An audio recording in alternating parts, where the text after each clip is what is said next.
नमस्कार, फोरसाइट्स टीवी में मैं शालीमार जायसवाल आपका स्वागत करती हूं। तो आइए एक नजर डालते हैं आज के मुख्य समाचार पर।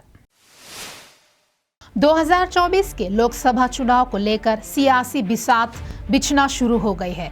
एक तरफ फिर बीजेपी पीएम मोदी के चेहरे को आगे कर अपना दांव खेल रही है, तो वहीं इस बार विपक्ष ने खुद को इंडिया नाम देकर नए समीकरण साधने का काम किया है। दोनों तरफ से जीत की बात की जा रही है। एक कह रहा है कि मोदी से किसी का मुकाबला नहीं है, तो दूसरा कह रहा है कि बीजेपी का इस बार सफाया तय है। अब इन दावों के बीच वर्तमान स्थिति कुछ अलग ही कहानी बयां कर रही है। भारत और रूस दोनों देश के चांद के दक्षिणी ध्रुव पर सॉफ्ट लैंडिंग की तैयारी कर रहे हैं। चंद्रयान 3 मिशन 23 अगस्त को चांद के दक्षिणी ध्रुव पर लैंड करेगा, तो वहीं रूस का लूना 25 मिशन 21 अगस्त को चंद्रमा के सतह पर उतरने की कोशिश करेगा। इसरो ने चंद्रयान 3 मिशन को 14 जुलाई को लॉन्च किया था। यह 5 अगस्त को चांद के ऑर्बिट में पहुंचा। वहीं रूस का लूना 25 मिशन 11 अगस्त को लॉन्च किया गया था। रूस ने इससे पहले सोवियत युग में आखिरी बार 1976 में लूना 24 मिशन लॉन्च किया था।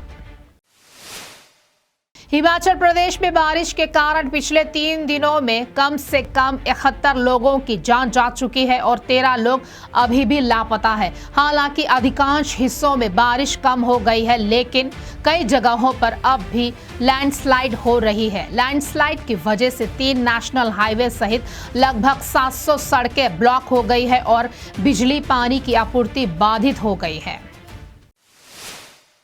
राष्ट्रवादी कांग्रेस पार्टी एनसीपी प्रमुख शरद पवार आज महाराष्ट्र के बीड में सार्वजनिक रैली को संबोधित करेंगे। यह रैली उस चर्चा के बीच हो रही है जो भतीजे अजित पवार के साथ उनकी हालिया मुलाकातों से पैदा हुई है। शनिवार को पुणे में एक कारोबारी के घर शरद और अजित पवार ने सीक्रेट मीटिंग की थी, जिसे लेकर चर्चाओं का बाजार गर्म है। कांग्रेस के बीच एक नेता ने दावा किया है कि अजित ने चाचा शरद पवार को मोदी कैबिनेट में पद का ऑफर दिया था। 2024 के लोकसभा चुनाव से पहले बीजेपी के सामने 3 विधानसभा चुनाव की चुनौती खड़ी है। ये 3 राज्य है, मध्य प्रदेश, राजस्थान और छत्तीसगढ़। एक में अगर बीजेपी सत्ता में है तो 2 ऐसे राज्य हैं जहां पर कांग्रेस की सरकार चल रही है। अब बताया जा रहा है कि एमपी में शिवराज फैक्टर बीजेपी के पक्ष में काम कर सकता है, लेकिन राजस्थान और छत्तीसगढ़ में कांग्रेस सरकार की कुछ ऐसी योजनाएं जमीन पर सक्रिय चल रही है जो बीजेपी के खेल को बिगाड़ सकती है। नेहरू म्यूजियम और लाइब्रेरी का नाम बदलकर प्रधानमंत्री संग्रहालय और लाइब्रेरी करने पर कांग्रेस नेता राहुल गांधी ने तंज कसा है। राहुल गांधी ने जवाहरलाल नेहरू के बहाने पीएम नरेंद्र मोदी पर हमला बोला है। राहुल ने कहा है कि नेहरू जी अपने काम के लिए जाने जाते हैं, ना सिर्फ उनका नाम था।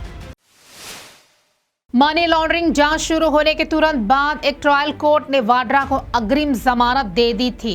एजेंसी के वकील ने हाईकोर्ट के समक्ष दलील दी है कि मामले में धन का लेन देन कथित तौर पर उन तक पहुंच रहा है। जमानत की शर्तों का उल्लंघन कर रहे हैं रॉबर्ट वाड्रा। हेस्सी ने ईडी को दिया साबित करने के लिए 2 सप्ताह का समय। खास खबरों के लिए जुड़े रहिए हमसे, देखते रहिए फोरसाइट्स टीवी।